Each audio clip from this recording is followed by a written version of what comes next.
एक गांव था जिसमें लोग मेहनती तो थे मगर पुराने तरीकों पर चलते थे। खेती बाड़ी, अनाज पानी सब कुछ पुराने अंदाज में किया जाता। इसी गांव में दो दोस्त रहते थे, अर्जुन और मिन्हास।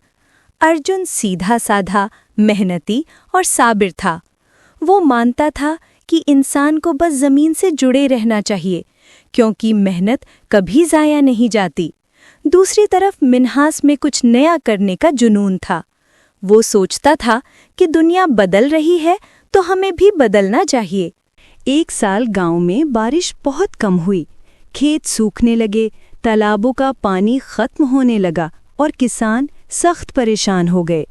गांव के बुजुर्गों ने कहा, ये कहद हमारी मेहनत का इम्तिहान है, बस सब्र करो और जमीन पर पहले की तरह काम करते रहो। अर्जुन ने भी यही किया।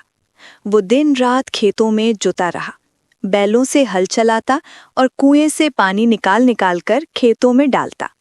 लेकिन मिन्हास सोच में डूबा रहा। उसने कहा, अगर हम इसी पुरानी तरीके पर चलते रहे तो कुछ नहीं बदलेगा।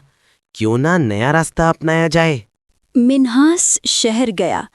वहां से उसने सूरज की रोशनी से चलने वाला एक छोटा पंप खरीदा। गांव वाले हंसने लगे। ये शहर की चीजें गांव में नहीं चलेंगी। मिन्हास वक्त और पैसा जाया कर रहा है। लेकिन मिन्हास ने हिम्मत न हारी। कई बार पंप खराब हुआ, उसने खुद मरम्मत की। उसने बीज भी नई किस्म के खरीदे। शुरू में खेत बंजर ही नजर आता, मगर आहिस्ता आहिस्ता जमीन हरी होने लगी। महीने गुजर गए, कटाई का वक्त आया तो सब लोग हैरान रह गए। अर्जुन की फसल अच्छी थी मगर मामूली। दूसरी तरफ मिन्हास के खेत में दुगनी और मियारी फसल थी। गांव वाले जो कल तक उस पर हंसते थे, आज उसकी तारीफ करने लगे। लेकिन मिन्हास ने गरूर नहीं किया।